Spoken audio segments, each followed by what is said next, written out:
our friends and colleagues, Foreign Minister Cho, Defense Minister Kim, for their partnership, for their friendship, and for the very good discussions we had today. And as always, it's great to be with my friend, my colleague, Secretary Austin. In 2021, the two of us made our first foreign trip together, and we visited Seoul, as well as Japan. This was our first overseas trip, and the first 2+2 of this administration. I just got back from another trip to the Indo-Pacific a couple of weeks ago, which by our count was my 20th trip to the region since the start of this administration. But with the Republic of Korea, over the last three and a half years, we've strengthened our alliance, we've modernized our alliance, an alliance that for 7 decades has advanced peace, prosperity, and stability on the Korean Peninsula, in the Indo-Pacific, and increasingly around the world. Today, we had an opportunity to build on that progress and to also lay the groundwork to ensure that we continue delivering shared security and shared opportunity for our people in the years to come. Now, one of the things that we emphasized today was a reaffirmation of the United States' ironclad commitment to the ROK security, and that includes through extended deterrence. That's especially important in light of the ongoing provocations coming from North Korea, including another ICBM launch just yesterday. We condemn it in the strongest terms. The latest launch of many and other provocative actions that it's taken. Flagrant violations all of multiple UN Security Council resolutions. All countries should be demanding that the DPRK cease these destabilizing actions. We are closely consulting with our partners and also with Japan. In fact, Foreign Minister Cho and I were on the phone early this morning with our Japanese counterpart, and we will be focusing, as always, on this in the days to come, including the actions we'll take in response. All of this reinforces why we have to remain focused on maintaining peace and stability in the Indo-Pacific and on the Korean Peninsula in particular, even as we work with European partners to respond to the DPRK's deepening security relationship with Russia. We now assess that there are some 10,000 North Korean soldiers in total in Russia. And the most recent information indicates that as many as 8,000 of those North Korean forces have been deployed to the Kursk region. We've not yet seen these troops deploy into combat against Ukrainian forces, but we would expect that to happen in the coming days. Russia has been training DPRK soldiers in artillery, UAVs, basic infantry operations, including trench clearing, indicating that they fully intend to use these forces in frontline operations. Should these troops engage in combat or combat support operations against Ukraine, they would become legitimate military targets. Now, one of the reasons that Russia is turning to these North Korean troops is that it's desperate. Putin has been throwing more and more Russians into a meat grinder of his own making in Ukraine. Now, he's turning to North Korean troops, and that is a clear sign of weakness. Russia's been suffering some 1,200 casualties a day in the east, more than at any other time during the war. And with the deployment of these North Korean troops to Russia and now to the front lines, this is the first time in 100 years that Russia has invited foreign troops into its country. Our two sides today discussed a range of options in response, and we're closely coordinating with allies and partners, particularly our European partners. We're continuing to surge security assistance to Ukraine, the United States, and we'll announce more in the coming days. What we're also seeing underscores the indivisibility of security between the Indo-Pacific and Euro-Atlantic theaters, something that is clearer and clearer to all of our allies and partners in both Europe and the Indo-Pacific. It's reflected in South Korea's growing partnership with NATO, as well as its support for Ukraine, providing generators, humanitarian assistance, and we've discussed what more the Republic of Korea may do in the future. But in all of the conversations that I've been having with partners in both Europe and the Indo-Pacific, increasingly we see a focus on the indivisibility of the security. With regard to China, we discussed the need to responsibly manage our competition with the People's Republic of China. We agreed that China should do more to curb the DPRK's provocative actions and to stop support for Russia's defense industrial base, which is helping to perpetuate the conflict and the aggression by Russia in Ukraine. In the face of China's unlawful maritime claims in South China Seas, we remain committed to upholding freedom of navigation and freedom of overflight. We also underscored the importance of maintaining peace and stability across the Taiwan Strait.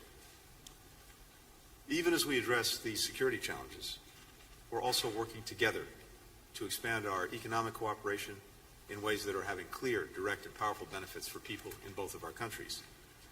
South Korea is now America's #1 source of foreign direct investment. And this is really worth reflecting on because foreign direct investment may be the best measure of trust and confidence because you don't make these investments unless you believe in the future of the country that you're making the investments in. So it's a powerful gauge of the confidence that South Korea has in the United States. And more broadly, we are the #1 recipient of foreign direct investment in the world. Again, a very powerful indicator of the way the world sees the United States. Thanks to the CHIPS and Science Act, thanks to the IRA, since 2021, Korea's companies have pledged to invest $140 billion in the United States, and that will help create some 100,000 jobs. And those jobs will be in the industries of the future. We're now Korea's second largest investor. Together, we're advancing a shared economic vision for the Indo-Pacific and actually for the world. These goals are bolstered by growing trilateral cooperation with Japan, building on the historic Camp David Summit that President Biden convened and hosted. And we look forward to another trilateral summit at the earliest opportunity. I mentioned at the start that Korea is increasingly a powerful and consequential leader around the world, a global pivotal state. It hosted the Summit for Democracy in March. We look forward to Korea hosting APEC next year. And together, we are working to uphold the rules-based international order, the UN, right now in the Security Council, where Korea is a member. Our alliance is continuing to do what it does best, which is deliver real results for our people, real benefits for Americans and for Koreans, and we're grateful for the strong bipartisan support that we enjoy in Congress for the alliance. President Yoon has said that the United States and Korea are marching together toward the future. Today, it's another reflection of the work that we're doing together, the fact that we are joined together in building a better, more secure, more prosperous future for all of our people. Thank you. Lloyd. Mr. Chair. Oh, Minister Cho, you're right. Thank you. Thank you, Tony. 먼저 오늘 제2차 한미 외교국방장관 회의를 First of 주최하고 all, I would like to 우리 extend 대표단을 my sincere 따뜻하게 gratitude 환대해 to Secretaries 블링컨 Blinken and 국무장관과 Austin 오스틴 for 국방장관님께 co-hosting 감사의 the 말씀을 6th 드립니다. ROK U.S. Foreign and 지정학적 Defense Ministers 대전환기를 meeting 맞아 today and warmly 지역 및 welcoming the 글로벌 Korean 안보 위협이 delegation. 갈수록 In this time 심화되고 of 있는 geopolitical 엄중한 안보 transformation, 상황 where 속에서 regional and global 양국의 security 외교 threats are 국방장관이 ever 함께 모여 increasing, 공동의 대응 causing 방안을 grave 논의한 security 것은 landscape, 매우 our two 의미 nations' 있고 foreign and defense 시의적절한 ministers have come 것이었다고 together 생각합니다. and discussed joint 우리는 오늘 responses, 회의에서 which was an 한반도 extremely 문제와 meaningful and 동맹 timely 강화 endeavor. 방안 그리고 In 지역 today's 및 meeting, we 글로벌 이슈에 addressed 관해 the Korean Peninsula 포괄적이고 matters, 심도 was 있는 to 협의를 strengthen 갖고 the 이를 alliance, 토대로 as well as 공동 regional 성명에 and global issues 합의하였습니다. by having 특히 comprehensive and 최근 in-depth 북한이 러시아 discussions, 파병을 based on 포함한 which we 여부 agreed on a 군사 joint 협력이 statement. 다수의 The 유엔 안보리 결의에 DPRK's 대한 troops dispatch 명백한 included 위반임을 its military 재확인하고 cooperation with Russia 가장 as a 강력한 clear 언어로 violation of 이를 the UN 규탄하였으며 Security Council resolutions. 북한군 파병을 Reaffirming this, 포함한 we condemned it in the 일체의 불법 strongest 군사 language 협력을 possible and 즉각 called for an 중단할 immediate 것을 stop 강력히 to such 촉구하였습니다. dispatch and all other 북한군의 illegal 파병은 military 러시아의 cooperation. 불법 우크라이나 The 침략 DPRK's 전쟁을 troop 더욱 dispatch will further 지연시킬 뿐만 prolong 아니라 Russia's illegal war 한반도는 of 물론 aggression against 유럽 지역의 Ukraine 평화와 and 안보에 place 대한 not only the 중대한 Korean 위협이라는 Peninsula 데 but also 견해를 Europe's 같이 하고 peace and security 향후 긴밀한 under 정보 a great 공유와 threat. 공조를 A 바탕으로 view that we share. 상황 전개에 Going 따른 forward, based 필요한 on 대응 close information 조치를 sharing and 취해 coordination, 나가기로 합의하였습니다. as circumstances 우리는 evolve, we 북한의 agreed 완전한 비핵화 to take 목표를 necessary 재확인하고 measures accordingly. 북한의 We 지속적이고 reaffirmed the 불법적인 goal 미사일 of 도발과 complete denuclearization of the WMD 개발을 DPRK, 강력히 its ongoing 규탄하였습니다. illegal missile 특히 provocations 우리는 and nuclear 어제 and 북한의 WMD 장거리 development 탄도미사일 were strongly 발사가 condemned. 한반도와 Especially 국제사회의 평화와 the 안정에 심각한 DPRK's 위협이라 launch of a 유엔 안보리 long-range 결의에 missile 대한 yesterday 중대한 위반임을 was a 지적하고 grave 이를 violation of 강력히 the UN 비판하였습니다. Security Council resolutions 우리는 and 북한의 a threat 상습적인 to the 안보리 Korean 결의 Peninsula 위반 행위에 and the 대해 world. 대북 제재 조치가 To address the 보다 DPRK's 강력하고 habitual 실효적으로 이행될 수 있도록 violations of the UN 국제사회의 Security Council 협력을 resolutions and 지속해 ensure strong and 나가기로 effective 하였습니다. enforcement of 이와 North Korean 관련 sanctions, 한미 양국은 we are resolved to 새로운 안보리 continue our 대북 제재 partnership 이행 with 감시 the international 메커니즘인 community 다국적 to 제재 ensure 모니터링 its 팀 nuclear and missile MSMT의 development 출범을 become another 환영하고 strategic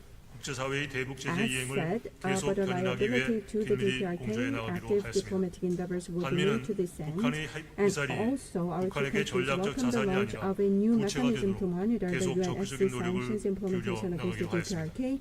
The 우리는 multilateral 윤석열 sanctions 대통령의 monitoring 8.15 team. 통일 독트린에 대해서도 협의를 We also 가졌으며 had discussions on 미국은 President 자유, Yong-hyun's 평화, August 원영의 통일 15th 한반도 unification 실현을 위한 doctrine 윤 and for his 대통령의 vision 비전에 of 대한 realizing a 지지를 free, peaceful, and 재확인하였습니다. prosperous Korean peninsula 우리는 that 또한 will be unified. 작년 The 4월 U.S. 윤 대통령 reiterated 국빈 its 방미 시 support. 발표된 Last 역사적인 April, 워싱턴 President 선언의 Yoon's 후속 state 조치를 visit to the 통해 U.S. 가일층 unveiled 강화된 the historic 확장 Washington 억제 협력을 Declaration. 기반으로 Its 핵 follow-up 기반 measures 동맹을 have further 흔들림 strengthened 없이 extended 발전시켜 deterrence 나가기로 cooperation, 하였습니다. based on which we also 미국은 agreed to 한국에 대한 steadfastly 확고한 develop a 확장 억제 nuclear-based 공약을 alliance. 재확인하였으며 The U.S. reaffirmed its 한국은 unwavering 한국에 대한 extended 북한의 deterrence 어떠한 commitment 핵 to 공격에 the ROK. 대해서도 Any nuclear 즉각적이고 attacks on the ROK by the DPRK 결정적인 조치로 will be 대응할 met with a 것임을 swift, 분명히 overwhelming, 하였습니다. and decisive 우리는 response. 한미 We made 상호 it 방위 clear. 조약이 우주 We 사이버 confirmed 영역에도 that the ROK-US Mutual 적용됨을 Defense Treaty 우주 사이버 extends to space 공간에서의 and 억제를 cyberspace 더욱 domains 강화해 as well. 나가기로 하였습니다. Deterrence in 또한 these areas will be 과학기술 further 및 bolstered 방산 as 협력을 we 강화해 agreed. In 동맹 addition, 기반을 cooperation in 더욱 튼튼히 defense, science, and 다져나가기로 technology, as well as defense 우리는 industry, will be 인체지역의 further 규범 기반 reinforced 국제질서 to render 수호를 the 위해서도 foundation of the 계속 alliance 긴밀히 even stronger. 공조해 나가기로 To safeguard the rules-based 영내 international 어떠한 order in the 일방적 Indo-Pacific, we 현상 agreed to 변경 continue 시도에도 working in close concert. 항행과 We 상공 opposed 비행기 any 자율도 unilateral attempts to UN change the status 해양법 quo in the 국제법이 region. 보장하는 Freedom of 기본적 navigation and 권리와 overflight is 준수되는 among the fundamental 해양 rights and 질서 obligations of the 매우 UNCLOS and 중요하다는 international 점을 law. 재확인하였습니다. Establishing a maritime order where 우크라이나에 such is 대한 guaranteed is 국제연대와 crucial, as we 지원 reaffirmed. 의지도 재확인하였습니다. We also reiterated our 우리는 commitment to 올해로 international solidarity and 71년째를 support 맞이하는 for 한미 Ukraine. Now, 민주주의, 인권, in 법치 its 등 71st year, the 양국이 공유하는 ROK-US 핵심 alliance, 가치와 rooted in 양국 democracy, 민간 human rights, 확고한 rule of law, 신뢰를 and other 바탕으로 core shared 그 어느 values, 때보다 and 강력하게 unwaveringly 유지되고 trusted by our 있다는데 people, 의견을 remains 같이 하고 stronger than 동맹의 ever. 외연과 Sharing 깊이를 this view, we 더욱 agreed 확대 to further 심화시켜 broaden and 나가기 위해 deepen the alliance 앞으로 by 한미 convening 외교 regular 국방장관 ROK, 회의를 U.S. foreign and 정례적으로 defense 개최하기로 ministers meeting 합의하였습니다. going forward. 한미 외교 Such 국방장관 회의의 regularization 정례화는 of the 2+2 가장 meeting 성공한 would 동맹인 ensure 한미연맹의 that the 협력을 ROK-US alliance, as one of the 제도화하고 most successful 내실화하는 데 alliances, 기여할 engaged in more 두 분장관님께 institutionalized and 다시 한번 substantive 깊은 cooperation. 감사의 말씀. Thank you, Secretaries Blinken and Austin, once again. Minister Kim, Foreign Minister Cho, it's great to have you with us here in Washington. Today's meeting has once again demonstrated the importance of our ironclad alliance. Yesterday, Minister Kim and I discussed ways to strengthen and modernize our alliance's combined defense posture. And in today's 2+2, we talked about evolving our alliance into a comprehensive global partnership. So let me touch on 3 key points. First, we agreed today to further enhance our interoperability and strengthen our extended deterrence. Our countries are deepening our nuclear and strategic planning efforts through the Nuclear Consultative Group. And we're increasing the regular deployments of U.S. strategic assets on the Korean Peninsula. We also affirm that attacks in space or cyberspace that clearly challenge the security of the alliance could lead us to invoke Article 3 of the Mutual Defense Treaty. So to improve our awareness of threats in the space and cyber domains, we're enhancing our interoperability and information sharing. Second, we're expanding the cooperation between our defense industrial bases. That includes the U.S. Navy's certification of ROK shipyards to maintain, repair, and overhaul U.S. Navy ships. And that will help keep our alliance resilient. And it will help ensure that we have the capabilities to deter potential foes and, if necessary, prevail in conflict. Third, and finally, we're continuing to advance our defense ties with our regional allies and partners, especially the historic growth of trilateral security cooperation among Japan, the ROK, and the United States.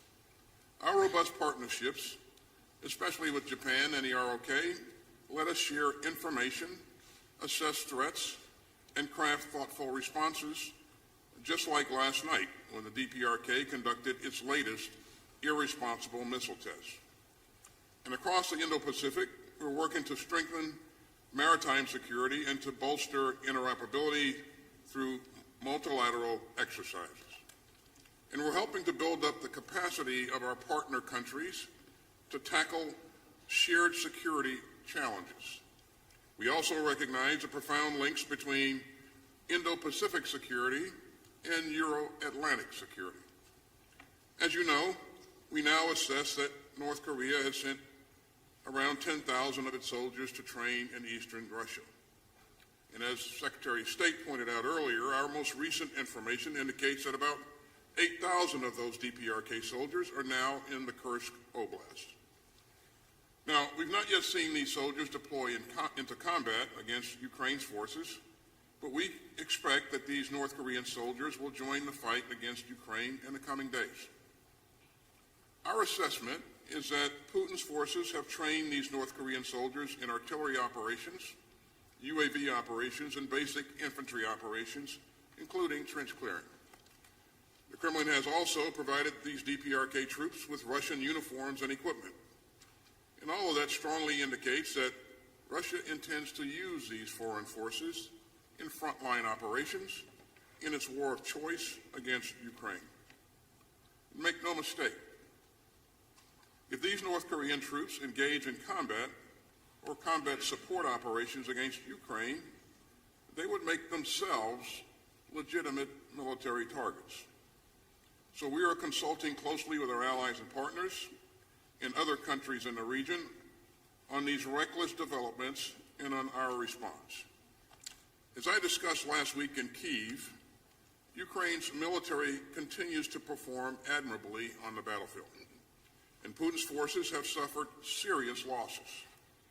In recent months, Ukrainian forces have caused more than 1,200 Russian casualties per day, more than at any other time during Putin's war.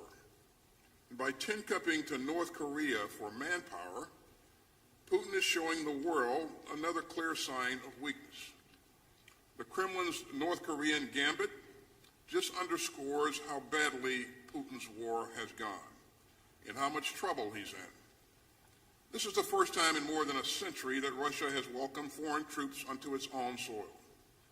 Secretary Blinken noted, a permanent member of the UN Security Council is violating Security Council resolutions that it agreed to. So at the direction of the President, the United States will continue to surge security assistance to Ukraine, and so will our allies and partners in the Ukraine Defense Contact Group. That includes artillery and air defense, armored vehicles, munitions, and other crucial capabilities.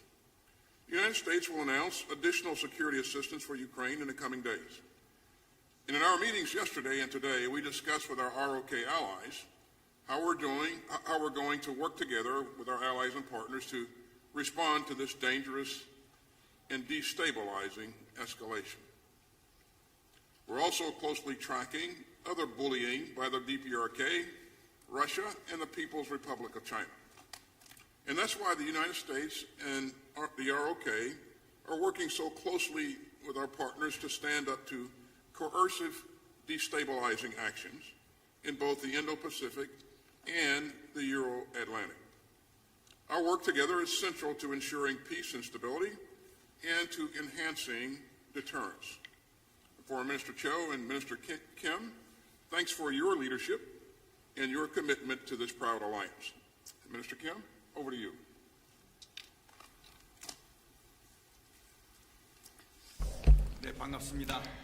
Good afternoon. I am the Minister of National Defense of the Republic of Korea. First, I'd like to thank Secretary of State Blinken and Secretary of Defense Austin for hosting the raucous Foreign and Defense Ministerial and for your warm reception of the Korean delegation. The international community today is faced with complex challenges which threaten peace and security, and we are in the most stern security environment since the Cold War. It is at this time that the raucous foreign and defense ministers have gathered together to discuss ROK's alliance development and various issues on regional peace and security, which is very timely and significant.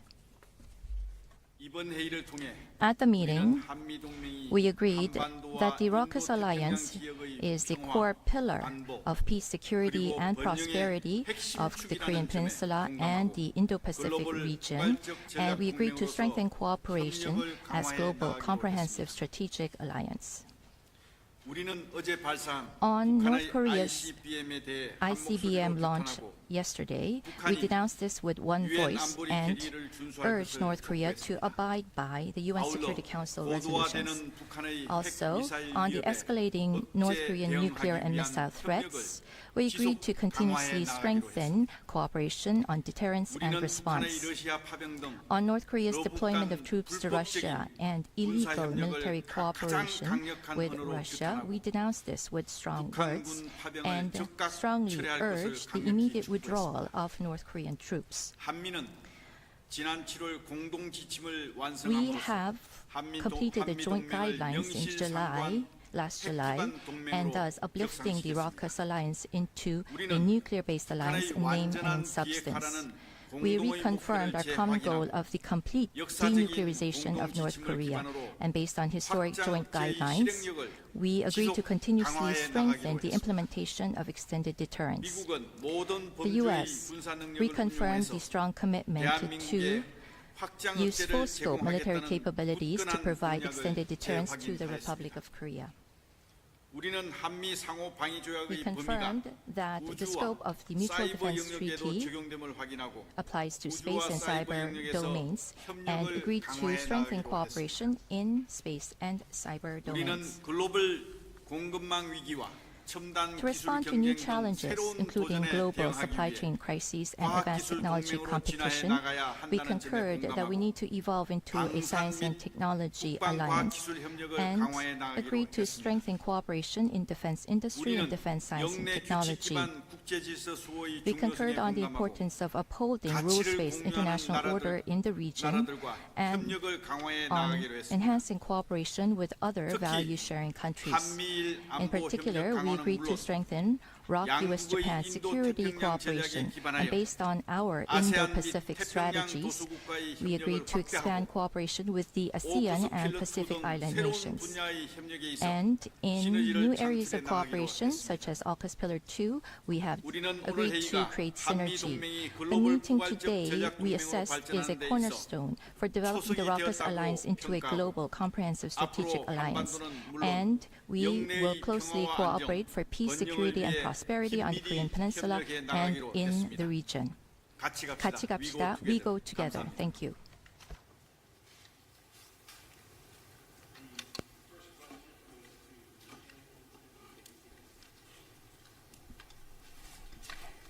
Thank you very much. Now, my first question is for the four of you. You discussed the need for Beijing to do more to rein in North Korea's aggression, but so far, China has been largely silent on North Korea's deployment of troops to help Russia's war effort. What do you make of this silence? What do you want to see? What specific steps would you like to see happen next? And is now the time for South Korea to supply offensive arms to Ukraine? And then over to the Middle East, if I may, Secretary Austin, Secretary Blinken, do you see a Lebanon ceasefire deal coming together? Is that on the horizon? And then in Gaza, the U.S. has been pushing Israel for answers on that devastating strike in Bet Lahia for days now, to no avail. Also, the letter you sent to the Israeli government called for the creation of a new channel on civilian harm incidents by the end of this month. So far, it doesn't appear that has happened. Has anything changed on either of those fronts? And if not, how do you justify continuing to arm a foreign power that won't cooperate? Any more? I'm happy to start. As we said, I think each of us, and as we say collectively, we believe that the entire world should be insisting and demanding that the DPRK cease its provocative actions, both in terms of the repeated missile launches in violation of UN Security Council resolutions, and now also providing its troops for Russia's use in this war of aggression against Ukraine. And when it comes to China, as a member of the United Nations Security Council, we would and should expect no less. And we've had communications with China. In fact, we had a robust conversation just this week, and I think they know well the concerns that we have and the expectations that both in word and deed they'll use the influence that they have to work to curb these activities. So we'll see if they take action, but I think this is a demand signal that's coming not just from us, but from countries around the world that see what the DPRK is doing both in the immediate region on the Korean Peninsula, but also what it's doing in Europe. Now, it's also very important to note that this is a two-way street between DPRK and Russia. We're seeing what DPRK is providing to Russia in terms of troops. We're very focused on and concerned about what Russia might be doing in order to enhance the DPRK's capacities, its military capacity. That, too, should be of real concern to China because it's profoundly destabilizing in the region. On Lebanon, let me just say that we are working very hard and making progress on reaching understandings of what would be required for the effective implementation of UN Security Council Resolution 1701. This would be the basis of a diplomatic resolution to the crisis. It's important to make sure that we have clarity, both from Lebanon and from Israel, about what would be required under 1701 to get its effective implementation. The withdrawal of Hezbollah forces from the border, the deployment of the Lebanese armed forces, the authorities under which they'd be acting, an appropriate enforcement mechanism.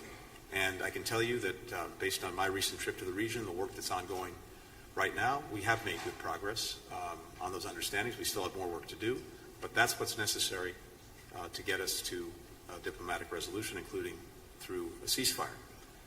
And with regard to Gaza, I can tell you a couple of things. First, both of us and our teams are tracking very carefully Israel's responsibilities to meet the letter of the law as we sent it jointly to our Israeli counterparts with regard to the provision of humanitarian assistance. And there's been real progress, but insufficient, and we're working on a daily basis to make sure that Israel does what it must do to ensure that this assistance gets to people who need it inside of Gaza. It's not enough to get trucks to Gaza. It's vital that what they bring with them can get distributed effectively inside of Gaza. And one other thing on this very quickly. One of the things that has been successful in recent months was the polio vaccination campaign for hundreds of thousands of Palestinian children in Gaza. But in order for that campaign to be concluded, we have to complete a second round of vaccinations. And these vaccinations have to happen within a certain period of time from the first round of vaccinations. It is urgent that this be completed in the days ahead, and we're looking to Israel to facilitate that action. And then finally, sorry for going on so long, for many months, Israel's made clear that the strategic objectives that it had in Gaza in making sure that October 7th and the horrors of October 7th could never happen again were the effective dismantlement of Hamas's military capacity, its organized military capacity, and the elimination of the leaders who were responsible for October 7th. So, both of those goals have been achieved. And the focus now must be on ending the war, and in the meanwhile, making sure that people who need the assistance for food, for medicine, and other basic humanitarian needs get the assistance that they need. So with respect to the PRC in this latest development with DPRK troops in Russia, you know, we're speaking to countries throughout the region about this alarming development, and that includes, as Tony pointed out, it includes the PRC. And I would refer you to the PRC for their position, but if China is serious about its desire for de-escalation, it should be asking Russia some hard questions at this point, and whether it intends to broaden this conflict by this kind of behavior. And so we'll continue to work with allies and partners and make sure that we're doing the right things in terms of being prepared to move to the next stage in terms of holding DPRK to task. Regarding activities in the Middle East, I talk to my counterpart, Minister Gallant, routinely. I'll talk to him today, this afternoon. And every time I talk to him, I emphasize the need to protect civilians in the battle space and the need to provide humanitarian assistance to the people in Gaza. And as Tony pointed out, they have made some progress recently. We want to see them do much more, and we'll continue to emphasize that as we engage in the future. And again, we're hopeful that we will see things transition in Lebanon in a not too distant future. I think there's an opportunity for that to happen, but it's left to be seen when that will happen. But we'll continue to press to make sure that it happens sooner versus later. 네, 지금 최근의 진전 상황에 대한 중국의 입장에 대해서 Regarding China's stance on the recent developments and what kind of measures that we will be 러브 asking 군사 for 협력과 또 towards China. 북한의 러시아 파병 문제에 대해서 Concerning 중국은 the 상당히 military 대외 입장 cooperation 표명에 있어서 between Russia 신중한 and the DPRK 자세를 and 취하고 the troop 있습니다만 dispatch to Russia. 속으로는 상당히 China 불편한 has been 심정일 reticent 것으로 about 저희들은 making 추측을 하고 its 있습니다. position known, but I 중국이 believe 분명히 that 할 수 있는 역할이 it is 있다고 finding it 보기 때문에 very uncomfortable, the whole 지난 situation. 봄부터 중국과 계속 Starting from 고위급 last 전략적인 소통을 spring, 해왔던 그런 because we know that there are things that China can do. We have been engaging in high-level talks and communication with China so that 준비하는 그런 we 차원에서 can 여러 make 레벨에서 relevant 중국과의 cooperation. So 접촉이 we'll 있을 continue 것으로 to do 생각이 so 되기 going 때문에 forward, and we 그러한 will be 기회를 having 통해서 many contacts 우리 and 측의 우려를 interactions with 전달하고 the 또 PRC. 중국이 필요한 And 역할을 utilizing 하도록 those 그렇게 occasions, so we 촉구해 will 나갈 생각을 relay 가지고 our 말씀드리겠습니다. concerns and 그리고 thoughts 앞으로 to 우크라이나에 the 무기를 PRC. 지원할 And 것이냐라고 going forward, 물으셨는데 regarding our 최근 plan to provide 전쟁 weapons 상황에 to 대해서 Ukraine, 우리 정부 입장은 there was a 윤석열 대통령께서 question, 눈이 말씀하셨듯이 as was mentioned 러브 군사협력의 by 진전 the 추이에 따라서 President 그에 Yoon, 상응하는 depending on the 조치를 developments 단계적으로 in 취할 military 것이라는 것을 cooperation 말씀드리고 between the 그러한 DPRK 기본 and 입장하에 Russia, relevant 앞으로 measures, corresponding 러시아가 measures will be taken 북한이 accordingly. 러시아에서 어떠한 정도의 We need to 개입 see 수준을 the 유지하면서 level of 활동을 할 것인지 involvement of 그에 the 대해서 DPRK 러시아가 forces 어떠한 반대표를 in 줄 것인지 Russia. 그러한 And we 내용들을 also need to 살펴가면서 watch what kind of quid 상황하는 pro quo 조치를 취할 것이라는 the 것을 DPRK 말씀드리고 will be receiving from 어떤 Russia. 상황을 So we'll have to 예단해서 watch that 구체적인 before making a 조치를 decision as to 취할 the 것이다라고 하는 것을 weapons 밝힌 support 것은 that we will be 바람직하지 providing 않다고 to 생각을 합니다. Ukraine. So we're not in a position to share the specifics. 네, 세 분께서 So the three earlier ministers have already mentioned much, but I'd like to just add one point.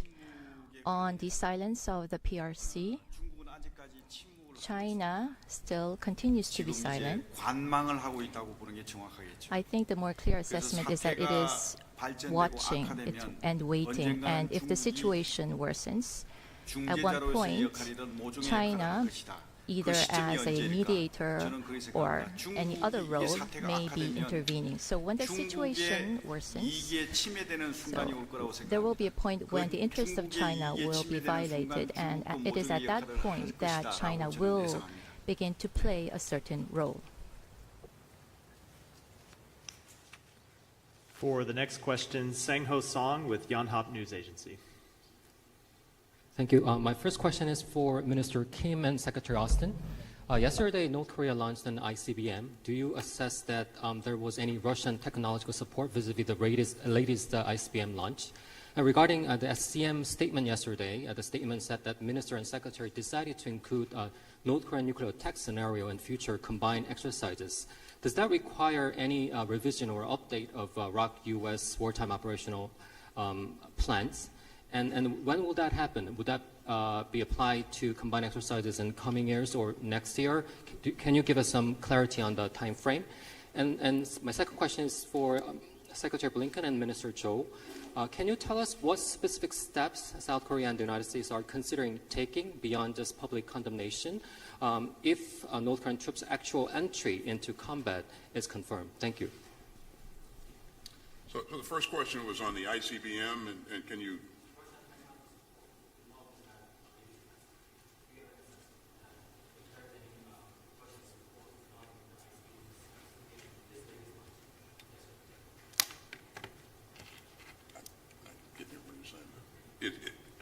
Do you have any assessment indicating that there was any Russian technological support regarding the ICBM launch this week? Thank you. At this point, it's very early in our assessment phase, and we don't see any indication at this point that there was Russian involvement. But again, we'll continue to work with our partners and our allies in the region to analyze this. But again, let me emphasize how irresponsible this behavior is, and we call upon the DPRK to cease and desist. It's potentially destabilizing, and again, it violates the UN UN sanctions. So, but to answer your question specifically, I don't see any Russian involvement. And your second question was? The second question is regarding the SCM statement yesterday. The statement said that the minister and Secretary Austin decided to include North Korean nuclear attack scenario and future combined exercises between South Korea and the U.S. militaries. So I'm wondering if that requires a revision of wartime operational plans between South Korea and the United States, and when will that happen? If that's happening maybe next year or coming years, do you have any time frame for that? Thank you. Well, certainly I won't provide specifics about the contents of our planning, but I would just say that we are constantly planning and upgrading our plans and working to make sure that we are ready to fight tonight if it comes to that. But again, the fact that we continue to increase our interoperability, I think that reassures our allies and partners in the region, and it also serves as a deterrent against anyone who would want to do the unthinkable and try to take on this great alliance. Mr. Kim?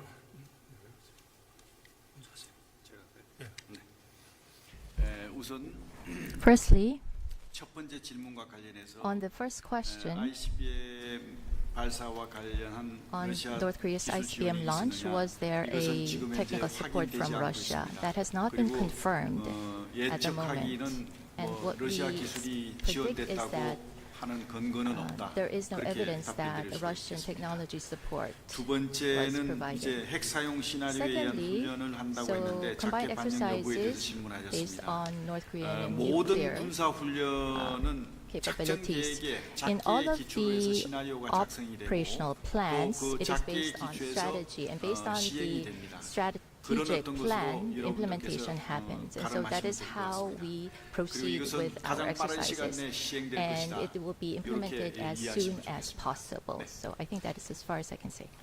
아까 그 공개적인 한미 양국의 공개적인 규탄 발언 이외에 실질적으로 Other than 어떤 the 조치를 public 취하겠느냐고 condemnation between our two nations, what specific 지금 actions are we considering? That was the question. 저에 대한 At this 메시지 발신, point, 그리고 strategic communication towards the international 파악되지 않은 community, 그런 방안, especially 그리고 tailoring 독자적인 our 제재를 messages 어떻게 서로 to 조율해가면서 different 할 groups 것이냐, of members of 그런 the international 문제들을 지금 community and 협의를 하고 the 있고요. coordination of 그건 independent 어떤 발생 가능한 sanctions 시나리오를 are 다 on 상정해서 our minds, and 이러이러한 we 일들이 will consider 생기면 the 이러이러한 full breadth 조치를 of 먼저 취할 possible 것이다라는 걸 scenarios 조율을 before 말씀드리는 making 것이고, considerations as to the 구체적인 그 options 어떤 액션이 to 취해지는 take. 것은 Regarding the 어떤 specific 로봇 measures and 군사력의 actions to be 구체적인 taken, 액션이 we'll have to 우리에게 see the 확인이 됐을 specifics 경우에 of 그에 따라서 military cooperation 하나하나 between 대응 the 조치를 취할 DPRK 것이라는 and 내용을 Russia. 말씀드리고 Once that's confirmed, we will take actions accordingly. Yeah, and I can only reinforce what the Foreign Minister said. We will, of course, consult closely with allies and partners. We see North Korean troops enter into combat. As both Lloyd and I have said, that makes them legitimate military targets, but we'll be consulting with allies and partners on any additional steps and any additional measures we may choose to take. For our part, for the United States, as I mentioned earlier, you'll be seeing additional security assistance heading in the direction of Ukraine very soon, to be announced in the coming days. And throughout these months, we will be with more than 50 countries, continuing to strengthen and build support for Ukraine's defense with everything that it needs to effectively defend itself, as well as continuing to put pressure on Russia and to deal in many other ways with the ongoing aggression. For the next question, Noah Robertson with Defense.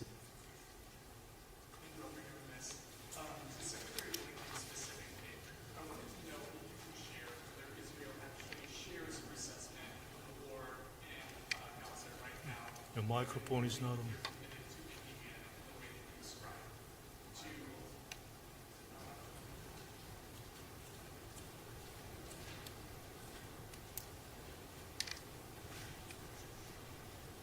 Can you hear me? Did you hear the question, or should I repeat it? No, I got it. Thanks. Perfect. Thank you. And to both Secretary Austin and Secretary Blinken, I wanted to know if you could describe the progress that you've seen in humanitarian aid and whether you believe with Gaza that Israel is on track to reach a sufficient level for your satisfaction, and if you could expand specifically on what channel that the U.S. has used to communicate with China about the DPRK's actions in Russia. To Secretary Austin specifically, I wanted to know, now that we have seen these 8,000 DPRK troops deployed toward Kursk, whether you think it's possible for Ukraine to hold on to its territory there, or whether it will have to try to consolidate its defenses given the losses in the east.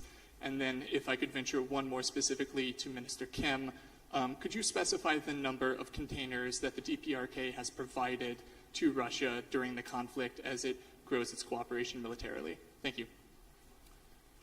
Thank you. Well, of course, I'll let Israel speak for itself, but I think it actually largely has. As I said, it's made clear repeatedly and publicly that the critical objectives that it had for making sure that October 7th could never happen again were the elimination of Hamas's organized military capacity, as well as bringing to justice those who were responsible for perpetrating October 7th, and notably Mr. Sinwar. Well, the latter is demonstrably done, and the Israelis themselves have said, and said publicly, that they have dismantled Hamas's military capacity. So on that basis, these are their stated objectives. Those objectives having been achieved at great cost in the lives of children, women, men, Palestinians, caught in this crossfire of Hamas's initiation and making, well, this would be the time to move to end the war. In terms of progress on the humanitarian aid, look, the letter that Lloyd and I sent, which is now in the public domain, even though that was not the intent, lays out a number of things that we expect to see them do.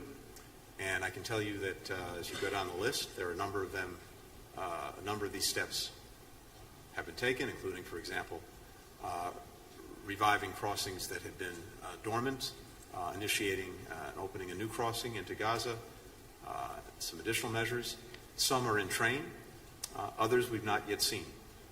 And so we're tracking this between us, between our teams, with the Israelis and those who are working on the humanitarian response every single day.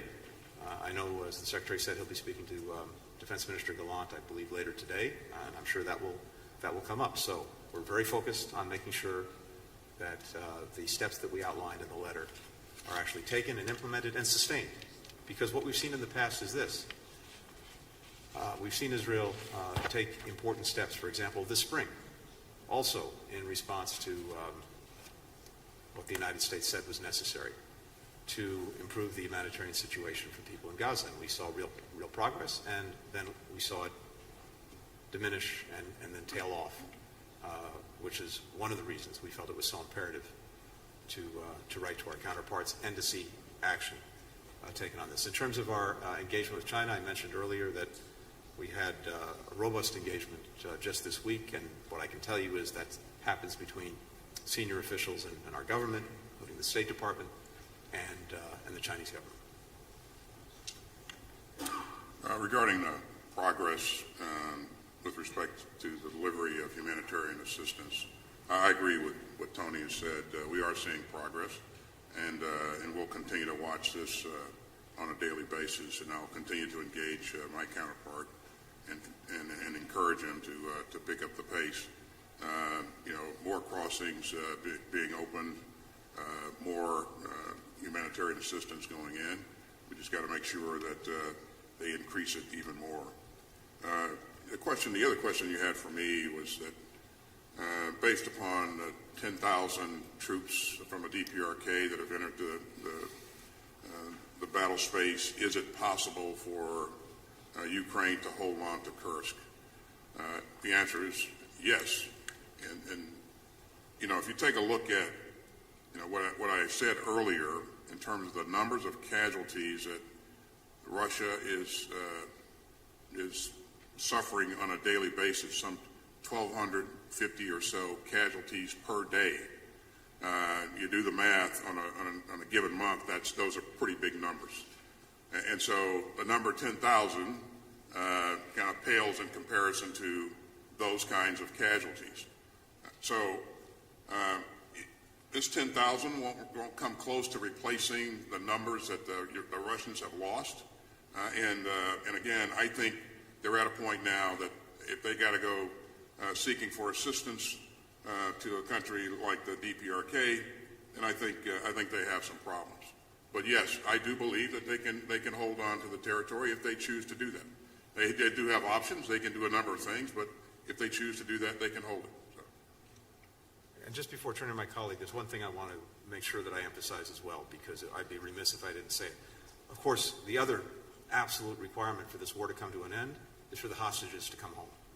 And that includes the 7 Americans. So we're working on that every single day, but that is absolutely necessary, and with every passing day, increasingly urgent.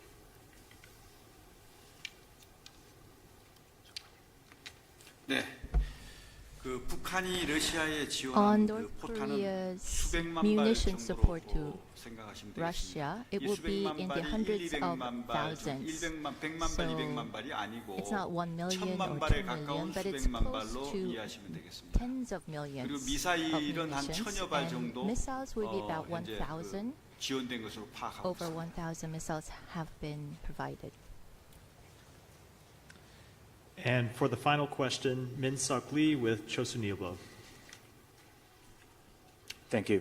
My first question is to Secretary Austin.